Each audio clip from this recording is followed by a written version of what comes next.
दोस्तों अस्सलाम वालेकुम। मैं तो अपना सिंगर रियाज कैसर। दोस्तों मेरे बहुत प्यारे दोस्त, बहुत पुराने दोस्त मलिक हमीद सेवड़ा साहब चौक गुदपुर कलीम चौक तो फरमाइश कर अंदर बंद समाज फरमाए।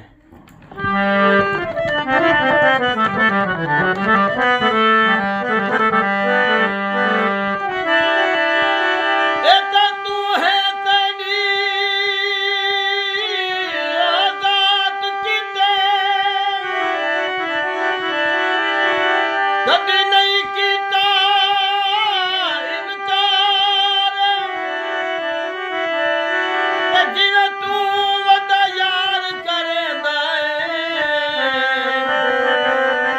दस किथ दा यार वपारे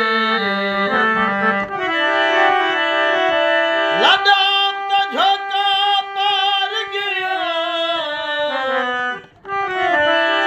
मैं को सट कलड़ा